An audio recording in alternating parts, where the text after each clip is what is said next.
Hoy es domingo segundo de Pascua, hoy es domingo 15 de abril y siempre el segundo domingo de Pascua se celebra una fiesta en la iglesia. Es la fiesta del Señor de la Misericordia o la fiesta de la Misericordia del Señor. Una devoción surgida en Polonia, la tierra de Juan Pablo II, a partir de unas revelaciones que recibió allí una monja, Sor Faustina Kowalska, quien fuera canonizada por Juan Pablo II. Esta es una fiesta de la iglesia en todo el mundo y de eso hablaremos hoy. Tendré en esta mesa la presencia muy grata de un polaco, un hombre que fue combatiente de la Segunda Guerra Mundial, me refiero al ingeniero Jerzy Skorina, para conocer más de esta devoción al Señor de la Misericordia y conocer más de Santa Faustina Kowalska.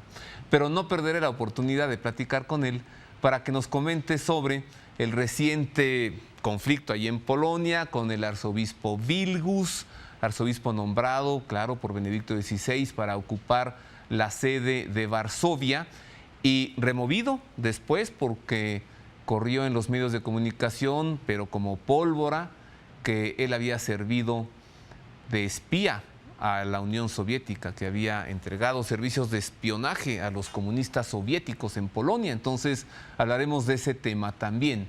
Y además se cumplen 50 años de la consagración de Polonia, escúcheme bien, a la Virgen de Guadalupe. En efecto, Polonia es una nación consagrada a la Virgen de Guadalupe, la Virgen del Tepeyac, la Virgen de México.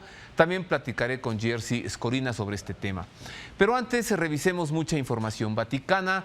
Le presento las imágenes de qué es lo que sucedió en Roma con motivo de los 2 años de la muerte de Juan Pablo II.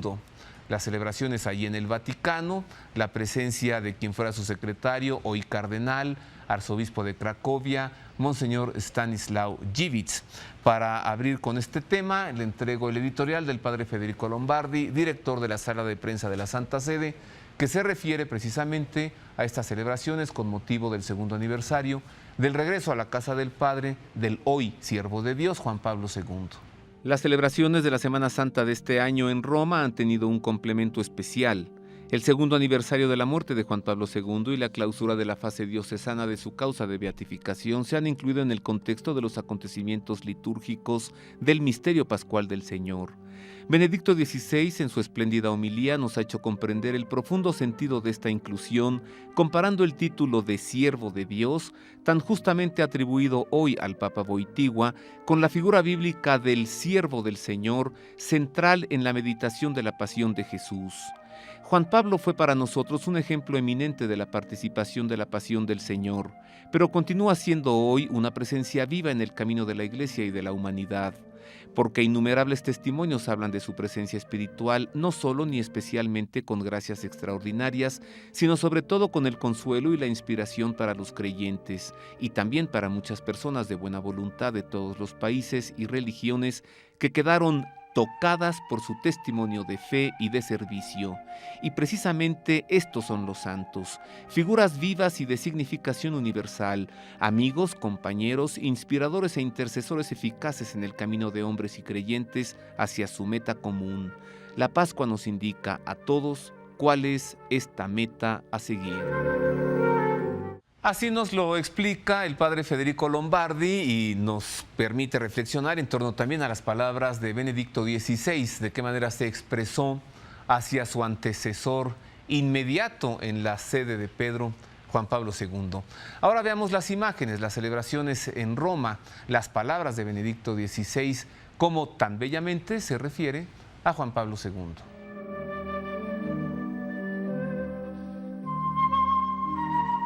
El hijo rezando en la tumba de su padre, el secretario, el alumno, que continúa el diálogo con su obispo y maestro. La intensa jornada del 2 de abril, segundo aniversario del regreso a la casa del padre de Juan Pablo II, comenzó así, a las 7 de la mañana, con la misa que celebró en las grutas vaticanas el cardenal Stanislaw Dziwisz, al lado de la tumba de Pedro, de numerosos pontífices y del Papa Wojtyła.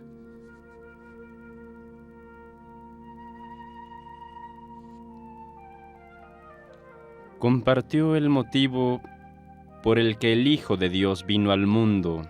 Este motivo, esta causa, se llama hombre. unió toda su vida a Jesús desde su juventud. Se fió de Él, puso en Él toda su esperanza. Jesús fue siempre el centro de su existencia. Jesús lo fue todo para Él. Nosotros a este comportamiento en un hombre lo llamamos santidad. A mediodía, en la Basílica de San Juan de Letrán, se clausura solemnemente la encuesta de la Diócesis de Roma sobre la vida, las virtudes y la fama de santidad del siervo de Dios Juan Pablo II. En solo 21 meses, el postulador Monseñor Slavomir Oder se encarga ahora de llevar la documentación recogida a la Congregación de las Causas de los Santos con sus colaboradores y la colaboración de un tribunal añadido de la Diócesis de Cracovia. Ha recogido más de 130 testimonios sobre la vida de Karol Wojtyła, acompañada de una selección de los escritos del siervo de Dios y del acta verbal de la sesión firmada por el cardenal vicario Camillo Ruini y los jueces del Tribunal Diocesano. El material se deposita en 4 grandes cajas selladas. Una vez terminado el acto jurídico, el cardenal Ruini recuerda la figura espiritual de Juan Pablo II.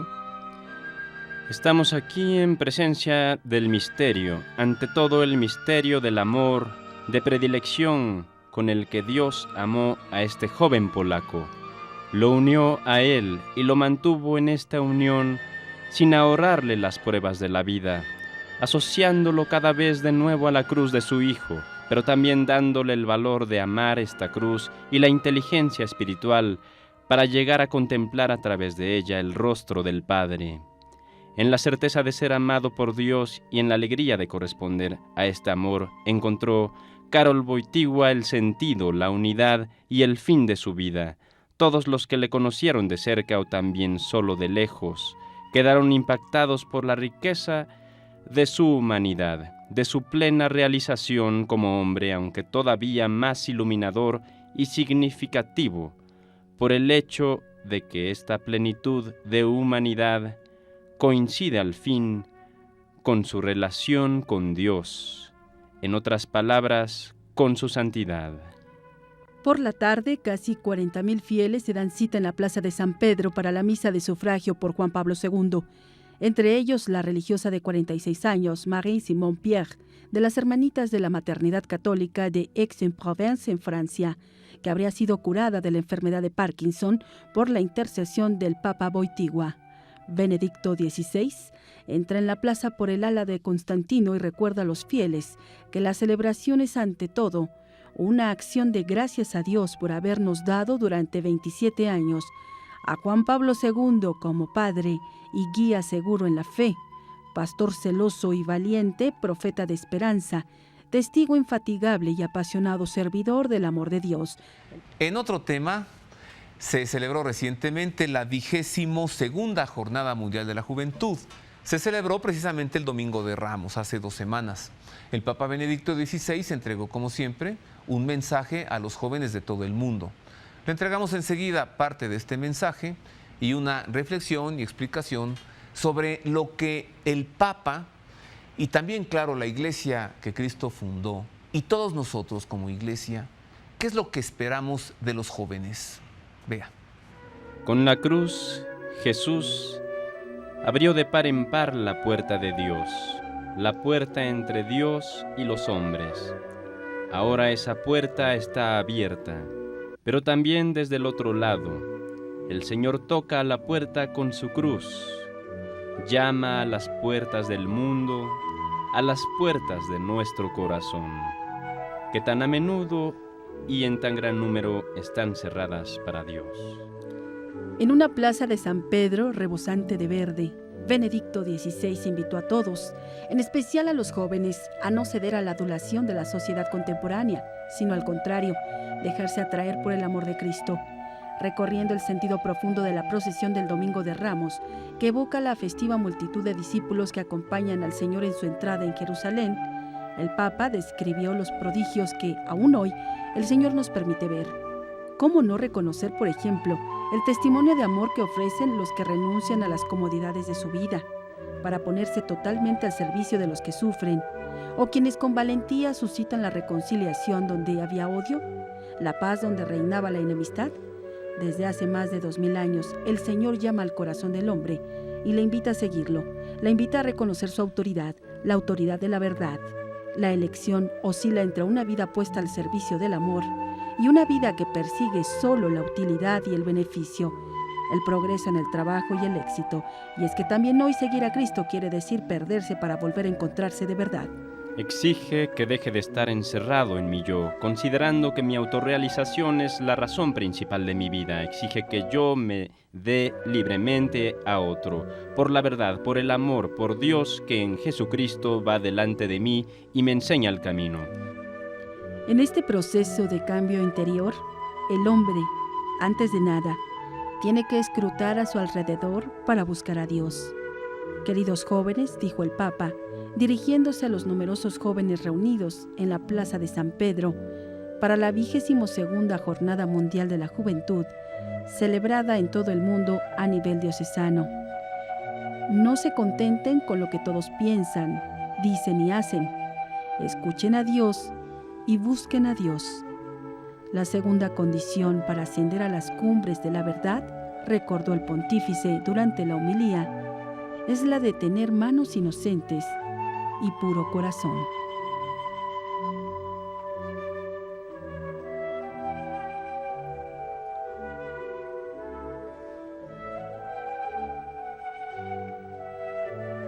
Manos inocentes son manos que no se han utilizado para actos de violencia. Son manos que no se han manchado con la corrupción, con sobornos, corazón puro. ¿Cuándo es puro el corazón? Es puro un corazón que no finge y no se mancha con mentira e hipocresía. Un corazón que se mantiene transparente como el agua de un manantial porque no conoce la doblez. Esta invitación a conocer el amor de Cristo, que no se detiene en el escándalo del Viernes Santo, sino que culmina en la alegría de la resurrección y de la ascensión al cielo, ya la había expresado Benedicto XVI el jueves 29 de marzo, durante la liturgia penitencial con los jóvenes de la diócesis de Roma. En aquella ocasión, el Papa había esbozado las líneas de una sociedad que mendiga el amor, invitando a los jóvenes a movilizarse para la edificación de un mundo distinto, embebido de comprensión, de perdón, de paz. Ahí está el mensaje del Papa Benedicto XVI para los jóvenes de todo el mundo, con motivo de la 22ª Jornada Mundial de la Juventud. La 23ª se celebrará el próximo año 2008 también durante el Domingo de Ramos, previo, como siempre, a la Semana Santa. Oiga, le platico en otra información vaticana. ¿Usted conoce la Policía del Vaticano? Son 150 hombres. Ojo, no me refiero a la Guardia Suiza. La Guardia Suiza es el cuerpo personal de protección del Romano Pontífice.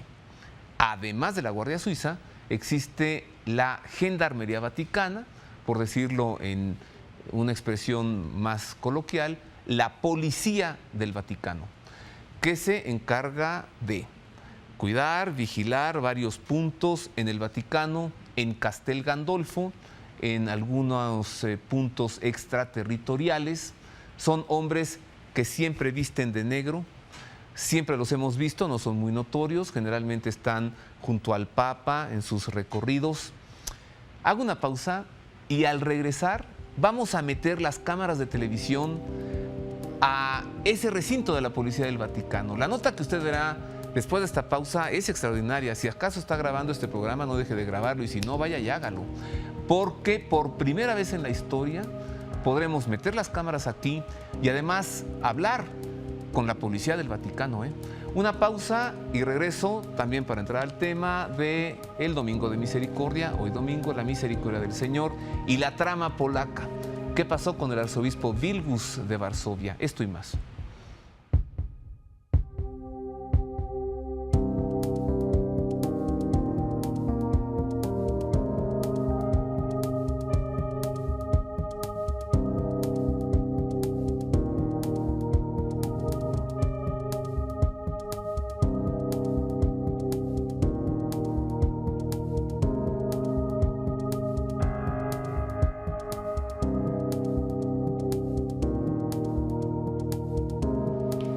Y continuamos en más del Pulso de la Fe. Ya está nuestro invitado con nosotros aquí en la mesa, el ingeniero Jerzy Skorina, para platicar de muchas cosas de Polonia. Sea usted bienvenido.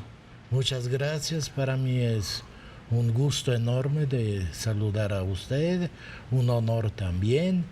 Y tenemos muchas cosas que platicar. Desgraciadamente el tiempo es corto. Mire, ¿qué le puedo yo decir? El agradecido soy yo con usted, pero también con Dios por habérmelo presentado como amigo. Ay, muchas gracias. Yo creo que tengo muy pocos enemigos. Por eso hasta cafecito le ponemos. Le agradezco mucho porque está muy sabroso cafecito. Además, usted le pone 3 de azúcar, oiga, eso es un hombre muy dulce. Mire, tomo azúcar con café, no café con azúcar. Porque a mí me gusta todo lo dulce, me gusta la paz, todo en forma pacífica. Sí. No quiere decir de que uno no tiene derecho de defenderse. Bueno, aquí el ingeniero Jerzy Skorina le platicó a usted que es excombatiente de la Segunda Guerra Mundial. Él participó en la Segunda Guerra Mundial pues porque las cosas así se daban y uno no podía preguntar a los jóvenes, ¿quieres irte a la guerra? Sobre todo en un país como Polonia, ocupado por los nazis. Tuvo usted que tomar las armas. Sí, señor, no hubo otra. Y toda la nación estaba luchando en forma pacífica, como su santidad Juan Pablo II, en forma armada, como el caso mío, y en forma económica, como toda la nación. Pues sí. Tenemos que platicar de mucho, como me ha dicho. Sí, señor. Así que vayamos a ver esta nota extraordinaria de la Policía del Vaticano. El nombre completo y correcto es el Cuerpo de la Gendarmería del Estado Ciudad del Vaticano. 50 hombres que, pues, gracias a Dios, en el Vaticano no hay delitos y no hay crímenes terribles. Su actividad es otra. Conozca la Policía del Vaticano. En la televisión y en las celebraciones del Papa les vemos junto a Benedicto XVI con americana y corbata y el auricular para comunicarse entre ellos. Si entramos en la Ciudad del Vaticano, nos reciben en uniforme de servicio en todas las entradas al Estado. Son los agentes del Cuerpo de la Gendarmería del Estado de la Ciudad del Vaticano, unos 150 hombres que ante todo guardan 34 puestos de servicio y de guardia en el Vaticano, en Castel Gandolfo y en las zonas extraterritoriales. El Estado de la Ciudad del Vaticano, aunque es un Estado pequeño y peculiar, tiene exigencias de seguridad y de orden público que se tienen que mantener y observar. El Cuerpo de la Gendarmería ha recibido la misión de gestionar, según su propia competencia, todos los aspectos de la seguridad y de la vida diaria dentro del Estado, que, aunque tiene pocos habitantes habituales, recibe cada día a miles de personas. Es la policía del Estado y por lo tanto realiza funciones de policía judicial, de policía de seguridad, de todo lo relacionado con el orden público. Por ejemplo, en las audiencias del Santo Padre en la plaza o en la basílica. Funciones también de policía de tráfico, las tareas de la policía de fronteras, cometidos de policía fiscal. Tras haber sido durante 7 años el principal colaborador del inspector general Camilo Chivin, responsable del Cuerpo de la Gendarmería desde 1971, en junio del año pasado, Domenico Gianni le sustituyó al mando de los gendarmes del Papa. Desde su oficina, debido a las funciones de policía judicial del cuerpo, el inspector general trabaja en estrecho contacto con la magistratura de la Ciudad del Vaticano, a la que cada año traslada, de media, 150 informes referentes a los delitos más graves, 150 por las infracciones de tráfico y una decena por accidentes laborales. Evidentemente, dentro de la Ciudad del Vaticano, los delitos, gracias a Dios, son poco numerosos. Si a pesar de ello tenemos en cuenta que evidentemente no nos ocupamos solo de los ciudadanos o de los que trabajan en el Vaticano, sino del número tan elevado de personas que fieles, visitantes o turistas llegan cada día al interior del Vaticano. El abanico de los delitos puede tener la más diversa configuración. En general, ciertamente se trata de delitos contra el patrimonio o delitos relacionados con el comportamiento de los empleados. Pero esto no excluye que haya a veces delitos relacionados con la violencia ejercida sobre las personas o de daños.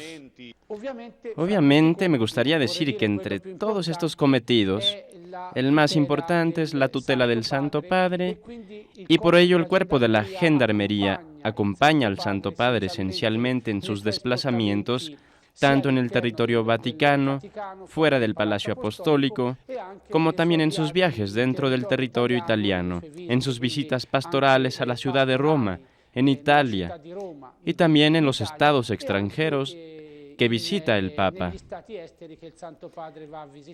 En este servicio suyo de ángeles de la guarda del Papa, los agentes de la Gendarmería, que ya no es un cuerpo militar desde la reforma de 1970, tanto en el Vaticano como fuera de Italia, están siempre acompañados de los altos oficiales de la Guardia Suiza Pontificia.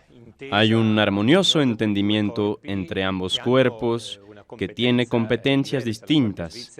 La Guardia Suiza tiene la responsabilidad del Palacio Apostólico, donde reside el Santo Padre, y de los primeros accesos al Estado de la Ciudad del Vaticano.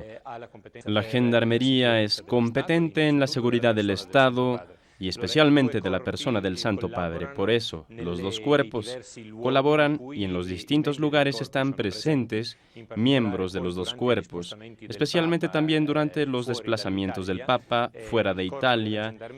El cuerpo de la Gendarmería asegura la seguridad inmediata del Papa y de sus colaboradores en colaboración con dos miembros del cuerpo de la Guardia. Todo este trabajo se vive cada vez más promocionando las relaciones con el cuerpo de la Guardia Suiza y con la Inspección de Seguridad Pública en el Vaticano, porque creo que en un momento histórico como el que estamos viviendo actualmente, es cada vez más importante lograr que haya una cooperación entre los distintos organismos encargados de la seguridad del Santo Padre. Pues estos hombres, estos agentes del cuerpo de la Gendarmería del Estado Ciudad del Vaticano, es gente muy capacitada, no se les escapa nada. Sin embargo, aún así, recordemos, Juan Pablo II fue balaceado en la Plaza de San Pedro, con 4 o 5 hombres de estos a su alrededor. Yo personalmente tengo el gusto de conocer al señor Chivín, que fue pues el jefe de seguridad de Juan Pablo II durante todo su pontificado. Ahora ya es un hombre grande, con el pelo ya blanco, pero sigue allí, y corre junto al papamóvil. Es gente verdaderamente muy capacitada. La seguridad del Estado Ciudad del Vaticano recae en sus manos.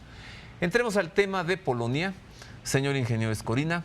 Mire, antes de esto, es que lo debo hacer de emoción aquí para platicar con usted. Mire qué cruz de Pascua hemos traído, tan hermosa. Sí. No tiene a Cristo crucificado, Sí. pues Cristo ha resucitado, Sí. y tiene flores, ya que es la cruz de la Pascua florida. Sí, señor. En eso me fijé. Y es muy a propósito para el domingo del día de hoy. Sí, pues es el segundo domingo de Pascua. Sí. Y es una pieza de artesanos mexicanos, madera, óleo sobre madera, y el trabajo tan bello del repujado, la hoja de oro sobre madera. ¿Puedo preguntarle? ¿Usted puede preguntar? Entonces, ¿Que no aquí el que pregunta soy yo? Yo pregunto ahora, Bueno. ¿cuántas cruces me va a dar ahora para Polonia, para Cardenal Glemp, primado de Polonia? Józef Glemp, Sí, señor. y otra para el cardenal Dziwisz. Dziwisz, y la tercera para el nuevo arzobispo de Varsovia, Kazimierz Nitsch. ¿Y qué le pasó al anterior de apellido Vilgus? Bueno, yo le respondo a su pregunta. sí. ¿Le parece que le dé 3 cruces mexicanas así? Encantado, Pascua Florida. encantado. Bueno, y le dice usted, esto viene de parte de México. Desde luego que sí. Desde luego Y le dice, voy a porque dar. Juan Pablo II dijo, el Papa es mexicano. Y aquí viene la cosa muy interesante y desconocida, o más bien no entendida en México, cuando él dijo, de mi patria suele decirse, Polonia semper fidelis. Quiero Siempre decir fiel. que México siempre fiel. Él principió con las palabras de mi patria y termina México siempre fiel. En este momento él declara de que para él México también es su patria, y eso pasó desapercibido. Sí, pero no para un polaco como usted. No, pero también soy mexicano por naturalización. Eso, y por cariño. ¿Le Mire. puedo preguntar una cosa? Sí. ¿Cuántas cruces me va a traer de Polonia? Mire, Una. una cruz. Para mostrársela a nuestro público. Sí, señor, le voy a ¿Sí? traer. Conste. Sí, ¿Cuándo se va usted? en martes. ¡Ah! Ya. Ya, El ya. martes 17, pasado mañana. Sí, exactamente. ¿Y a qué va, don Jerzy? Mire, voy a lo siguiente. Polonia fue consagrada a la Virgen de Guadalupe en 3 de mayo de 1959. Perdón que le interrumpa, porque esto hay que decirlo despacito y que quede claro, porque es algo increíble. Polonia fue consagrada, la nación, Sí. a la Virgen de Guadalupe Sí, señor. el 3 de mayo de de... 1959. ¿Usted tuvo que ver algo con eso? Sí, señor. Eh. Pero lo que importa es quién pidió. Pidió eso Cardenal Stefan Wyszyński, No más. por un lado, Primado de Polonia. primado de Polonia, y por otro lado, el legítimo y constitucional gobierno polonés que estaba entonces en Londres.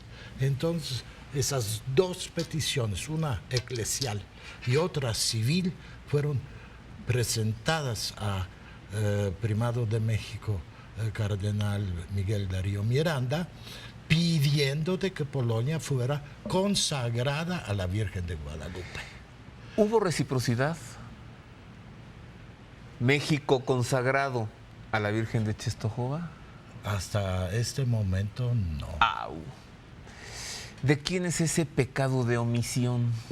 Mire, No faltará un mexicano en polaco, como usted que es un polaco en México, que haga estas mire, cosas. no sé, yo creo que mejor nos señalamos al pecador. Al pecado sí, pero al pecador no. Porque no creo que hay un pecador, sino varios, como en caso precisamente de consagración de Polonia a la Virgen de Guadalupe, fueron dos, Iglesia y Estado. Mire, ingeniero Escorina, sin embargo, usted tuvo la gran iniciativa de traer una imagen, copia fiel de la Virgen de Czestochowa, y dedicar una iglesia a ella, que es la iglesia que está en Tecamachalco, Sí. en el Estado de México, Sí. cerca de la Ciudad de México. Y ahí está, o sea, usted también hizo eso. Y entonces pregunto, ¿allí sí hubo reciprocidad o tampoco? Hay una iglesia Sí, hubo. en Polonia Sí, señor. consagrada a Nuestra Señora de la Virgen de Guadalupe. Sí, señor. En el barrio de Laski, barrio de Varsovia, hay una iglesia parroquial que fue consagrada a la Reina de México de Guadalupe. Reina de México porque el nombre de Guadalupe no era conocido, entonces podría haber confusiones. Pero si se pudo, Nuestra Señora Reina de México sí sabía de dónde viene y quién es realmente. Y en el día de hoy tenemos allá un centro guadalupano que yo creo que no hay otro semejante en toda Europa. Wow. Yo debo decirle algo a mi amable público. Mire, hay tantas similitudes entre Polonia y México, entre México y Polonia. Usted acaba de conocer dos. Hay en México una iglesia dedicada a Nuestra Señora de Czestochowa, como hay en Laski, Polonia, una iglesia dedicada a Nuestra Señora de Guadalupe. El Papa Juan Pablo II, siendo polaco, dijo, el Papa es mexicano. Y hay muchas similitudes más. Polonia perseguida en su fe, México perseguido en su fe en los años 30. Yo conozco al de la iniciativa de consagrar una iglesia en Polonia a la Virgen de Guadalupe.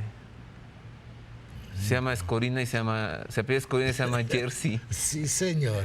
Sí, señor. Pero Y es que sabe que, ingeniero, que hay pocos polacos en México, porque como tenían ustedes su país invadido por los soviéticos, no podían salir.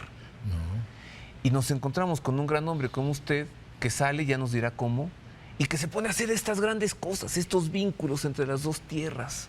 Mire, muy sencillo, porque para mí tengo realmente madre y padre. México me recibió con todo cariño, con todo amor. Mi señora es mexicana, mi familia es mexicana, mis amigos son mexicanos, mi trabajo fue mexicano. México me trató a mí con todo cariño y amor como la madre. Polonia, a su vez, soy lo que soy, es gracias a Polonia. Ahí me eduqué, ahí en Polonia recibí mi merecido y mi inmerecido también como de un buen padre. Ahí fue educadito usted. Exactamente. Por lo tanto, yo tengo dos amores muy intensos, pero que no son conflictivos, como amor a padre y a la madre. A Polonia y a México. A México como a la madre y a Polonia como al padre. Bueno, ¿gusta usted más azúcar, más café? Sí, pero Porque usted dijo que porque toma si no, azúcar con café. yo tomo y no hablo y prefiero hablar que tomar. ¿Sabe dónde quiera tomárnoslo? Al Rincón Polaco. Ahí está bien y además la comida polonesa muy, muy bien hecha allá. Los mejores embutidos que hay en el mundo son los de Polonia, ¿cierto? Eso, como yo vengo de allá, yo digo que sí. Tiene Pues que sí. decir otra No le persona preguntaré que no es de Polonia. Bueno, y le voy a preguntar que cuáles son las mejores enchiladas y me va a decir que las de México. Entonces usted puede decir cómo están los embutidos en Polonia. Los más sabrosos del mundo. Estoy muy de acuerdo con Claro. usted. Y en México se encuentran allí. Sí, señor. También hay un restaurante mexicano en Varsovia, ¿Cómo se llama? Popocatépetl. Ah, sí. Sí, señor. Qué cosa. Sí, señor. ¿Y hay enchiladas y chilaquiles y tamales? Por nombre, sí. Pero, a ver, en este restaurante de Polonia en México, el Rincón Polaco, Sí. ese vodka de Zubrówka. ¿Cómo? Zubrówka. Zubrówka. El pato, ¿cómo se llama? Kaczka, pato. Y lo sirven junto con otra ave que no es pato, no es pollo, No. no es faisán. Faisán. sí. Faisán. ¿Cómo se Faisán. dice? Pav. Y el postre ese que son unos rollos así. Naleśniki. No, bueno. Con razón nunca sé pedirlos. ¿Cómo se dice gracias? Dziękuję. Yenkuya. ¿Hacemos una pausa? Sí, señor. Regreso. Nie ma za co. ¿Eso es de nada? No hay de qué. Bueno, Yenkuya. Y toda esta introducción así tan amable es para hacerlo hablar de la trama polaca. ¿Qué es eso de que un arzobispo, nombrado arzobispo de Varsovia, después se diga que estuvo prestando servicios de espionaje a la Unión Soviética cuando allí estaba también Karol Wojtyła? Bueno, una pausa. Regresamos con esto. Pasamos de la parte amable a la parte Bueno, informativa. usted toca un punto. Yo nomás pregunto. Pues ¿Y la usted? pregunta que va siempre puede tener un rebote. Volvemos con el rebote. Sí.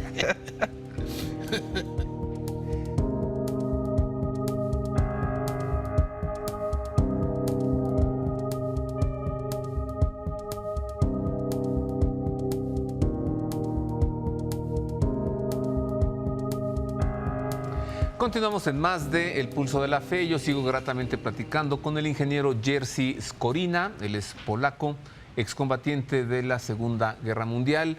Se va a Polonia ya en unos días más porque se celebran los 50 años de la dedicación de Polonia a la Virgen de Guadalupe.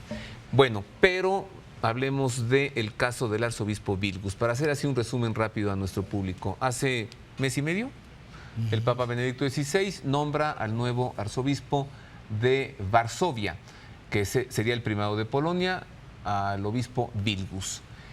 El día de su toma de posesión de la arquidiócesis es retirado del cargo por el mismo Papa Benedicto XVI, ya que se dijo que el arzobispo Vilgus había prestado servicios de espionaje a los soviéticos. Le escucho. Mire, por principio, tengo que decir lo siguiente, que la vida de una nación es como de una persona, de un hombre vivo. Si es enfermo, entonces se sana poco a poco. No hay un sanamiento inmediato como de rayo. Polonia sufrió mucho durante la Segunda Guerra Mundial y también la invasión soviética, invasión comunista. En 1989, gracias a Solidaridad y su gran jefe espiritual, que fue su santidad Juan Pablo II, Polonia sí. ¿Y a Lech Walesa? Y a Lech Walesa, sí, claro. Se liberó. Pero no fue totalmente saneada, ¿no? Todavía existía este virus. Sí, no podemos pensar que todos los que eran comunistas, de la noche a la mañana dijeron ya no soy, ¿no? Sí, pero hay lo siguiente, esos dijeron que no soy comunista y se apoderaron de los bienes materiales de la nación, inclusive la prensa. Entonces, cuando fue nombrado su excelencia arzobispo Wilgus al principio del año como arzobispo de Varsovia, sucesor del cardenal Glemp, Józef Glemp, retirado del cargo por límite de edad. Sí, señor. Todavía yo he hablado hace unos días, así tenía contacto con él, voy a verlo también ahora en Varsovia. Bueno. ¿Me quiere usted impresionar? Ya lo logró. No, nada de eso. No. Entonces, lo que sucede de que Monseñor Wilgus era una persona patriota desde A hasta la Z. Para este virus que todavía quedó dentro de Polonia, que es básicamente la prensa, ese era una persona muy incómoda. Entonces principiaron a buscar por dónde atacarlo. Y atacaron de que hace muchos años él tuvo que ir a Múnich de hacer unos estudios de cultura. Hace historia. muchos años, cuando él era un presbítero, un cura de pueblo, sí, señor, tenía que ir a Alemania a estudiar. Sí, señor. Y como Polonia estaba ocupada por los soviéticos, no podía salir ni él ni nadie. Entonces, para poder salir necesitaba pasaporte. Y para pasaporte tenía que tener visto bueno de la policía. Ajá. Entonces él se dirigió a la policía. Entonces le dijeron, bueno, te vamos a dar el pasaporte, pero tú tendrás que decirnos con quién te has encontrado en Múnich y de qué hablaron. Y entonces firme un papelito que vale menos que un papel higiénico usado. Pero él entonces, padre Wilgus, con tal de poder ir a Múnich a hacer sus estudios, firma el papelito. Sí. ¿De acuerdo? Sí, y tiene pasaporte. Regresa y inclusive en los documentos de la misma policía está de que él no sirve para nada para esta clase de trabajo. Regresó de Múnich, lo interrogaron, allí ahora cumples, dinos qué viste, qué oíste, qué todo. No dijo ni media palabra. O sea, les hizo así. Exactamente. Ajá. Y algo más. Les pintó cuernitos y algo más. Sí. Entonces. Y allí mismo ponen, de nada sirve lo que nos dijo. Y eso es asentado en los documentos de aquella policía comunista. Pasan los años. Entonces, Wilgus es nombrado arzobispo. De Varsovia. Este año no agrada todavía a aquel virus que se quedó comunistoide, y entonces hicieron una propaganda muy amplia en periódicos, radio, televisión y todo eso. Como en este lado, prensa, televisión y radio, no me refiero a usted, todavía toman de allá como bueno todo lo que viene de aquellas fuentes. Bueno, también aquí hay quien piensa que todo lo que está en una pantalla de televisión es totalmente cierto. Bueno, y no es así. Pero todas las medios de comunicación han tomado como cierto todo aquello lo que decía la prensa de allá, salvo uno que otro persona que escribió un artículo que no estaba de acuerdo con las mentiras hechas de Polonia. Ahora, como fue una publicidad muy grande, Ya sabe usted, este Vaticano es compuesto de las personas. Pero le voy a decir una cosa más. ¿Se evitó un escándalo? ¿Esas personas del Vaticano evitaron un escándalo mayor? Todo lo contrario. Es Todo decir, lo ¿por contrario. qué el Papa retira del cargo al arzobispo Vilgus? Sí. Y eso, principio ahí... Y luego en Cuaresma, el Papa Benedicto XVI envió un documento al arzobispo Vilgus, Sí. estrechando lazos. Sí, Pero lo señor. que había sucedido ya había sucedido. Sí, señor. Hablando así en forma muy franca, Sospecho que viene una tormenta. Relaciones exteriores, entre comillas, porque no hay tal, pero hay oficinas de relaciones exteriores de Estado de Vaticano, tomó como bueno precisamente esas campañas contra En la prensa sí. polaca contra el arzobispo Sí, Vilgus. sí. Eso es, en pocas palabras, lo que ha sucedido. Y fue gran injusticia, no solamente para arzobispo Vilgus, pero para toda la nación también. Muchas gracias, Jerzy. No hay de qué. Buen viaje a Polonia. Muchas gracias. Que Dios le acompañe. Gracias. Le tengo que dar las cruces mañana. Sí, señor. Encantado. Sí, sí. Saludos Gracias. a esa tierra, ¿Cómo la no? tierra del Papa. A ver cuándo va usted allá. ¿Pasado mañana? Encantado. Hombre, pues. Vámonos. Vámonos. Vámonos. Continuamos en más de El Pulso de la Fe. Le traigo enseguida otro editorial del padre Federico Lombardi que habla sobre los modernos mártires, quienes hoy mueren por la fe, pero no tanto por una persecución, sino por la violencia, por la criminalidad que está desatada en el mundo entero. Recordemos a los misioneros muertos en el cumplimiento de su misión de evangelización y promoción humana. Desde hace algunos años, el 24 de marzo, aniversario del asesinato del arzobispo de San Salvador, Monseñor Romero, se ha elegido como día de oración por los misioneros mártires. Lo recordó el mismo Papa durante un Angelus, comparando sus generosos sí con el de María en la Anunciación.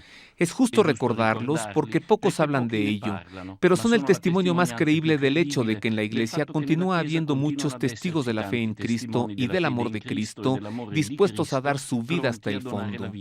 Son personas que no han buscado el martirio. A menudo son víctimas de agresiones, asaltos, violencias brutales en las zonas pobres y olvidadas del mundo, donde se encuentran y permanecen con valentía para anunciar la fe, conscientes del peligro que comparten con el pueblo a ellos confiado y al que aman. Soldados desconocidos del anuncio del amor gratuito de Dios en un mundo violento. La lista de nombres que se ha publicado este año consta de 24 nombres, sacerdotes, religiosos, religiosas, laicos, pero es como la punta del iceberg porque son precisamente los hechos que suceden en los lugares más peligrosos y violentos los que más fácilmente permanecen en el anonimato. Pero la oración y la unión espiritual llegan a todos los que se entregan confiadamente al amor de Dios. En este tiempo de Pascua, su sacrificio unido al de Cristo es verdaderamente signo de esperanza para el mundo.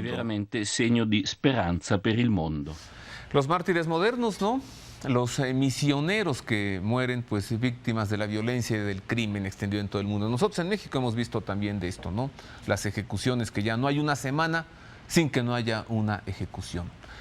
En más información le voy a presentar enseguida un documento muy valioso. Es el documento escrito de un canto llamado el Exultet. Es ese canto que se canta durante la celebración de la Vigilia Pascual, el Sábado Santo por la noche. Aquí tiene usted la historia de este documento.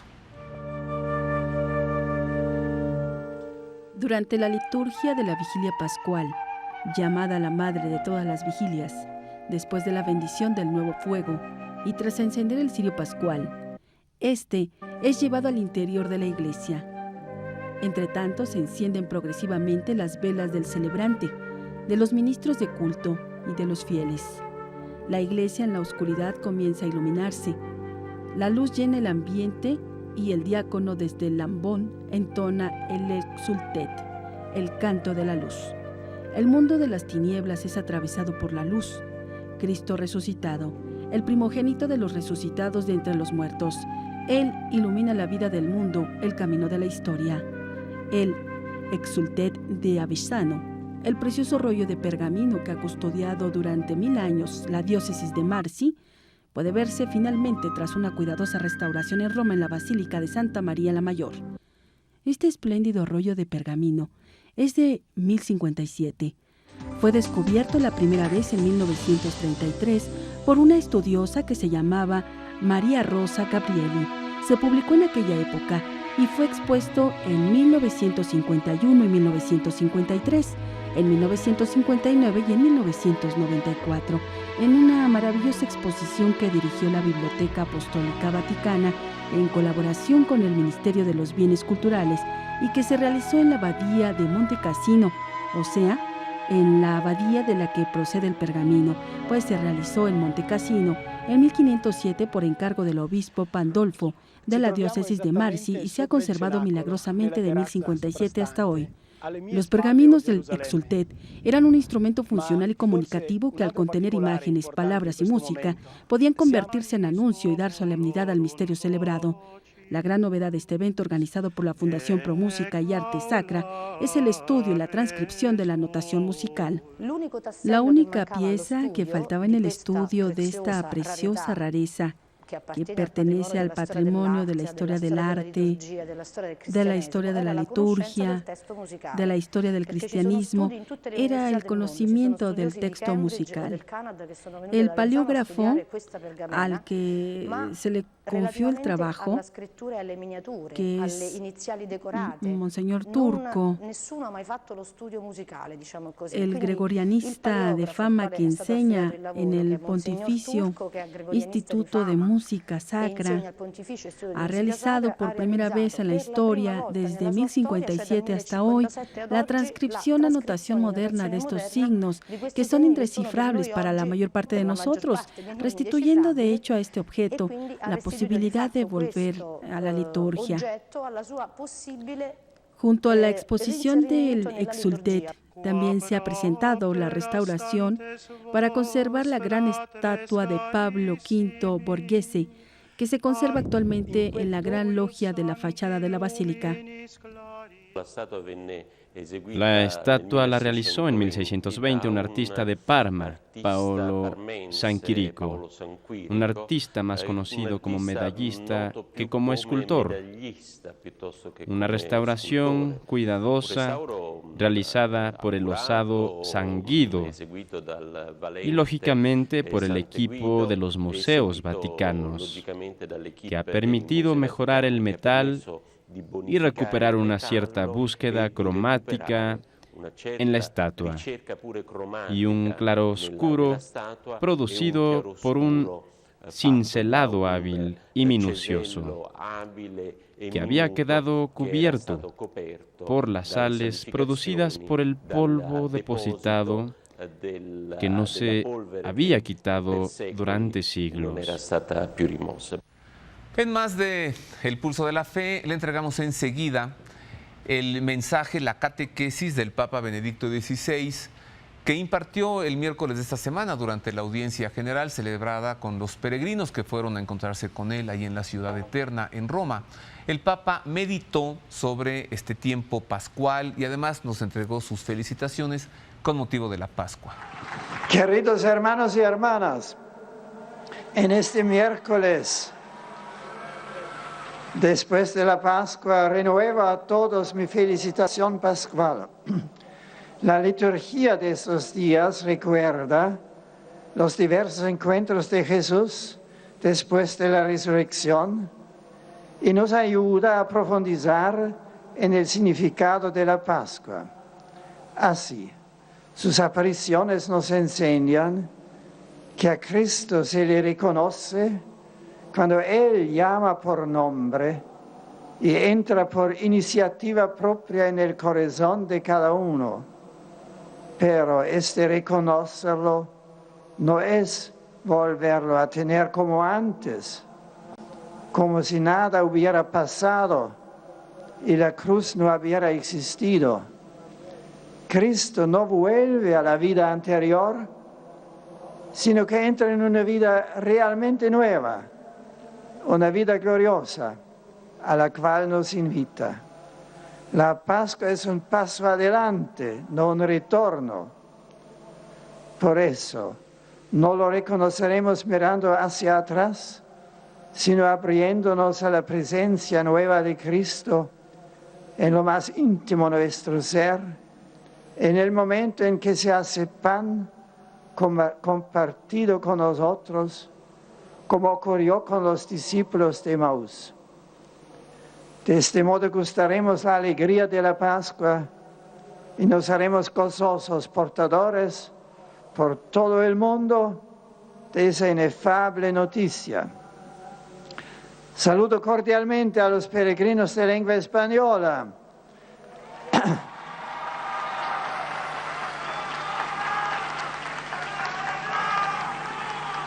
En especial al grupo del Seminario de Pamplona, a la Agencia para la Reeducación y Reinserción de Madrid, así como a los grupos de las diversas parroquias y colegios de España, y a los demás peregrinos de Argentina y otros países latinoamericanos. Invito a todos a dejar que Cristo resucitado entre en vuestros corazones y nazca así, en cada persona y en el mundo entero, la vida nueva que ha ganado para nosotros. Gracias por vuestra visita y una vez más felices Pascuas.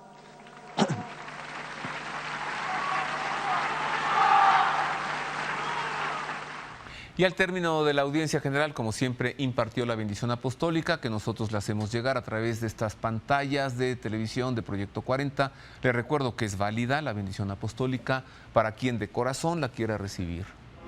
Benedicat vos omnipotens Deus, Pater et Filius et Spiritus Sanctus.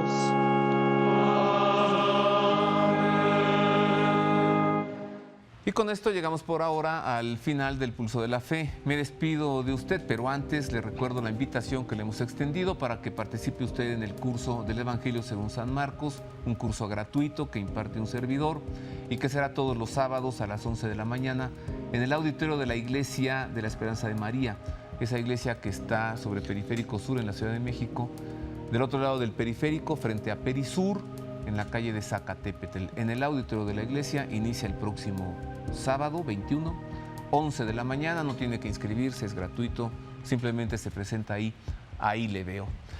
Le deseamos a nombre de mis compañeros, el equipo de producción y el staff técnico de Proyecto 40, un feliz domingo de misericordia, pero también unas felices Pascuas de resurrección en el Señor.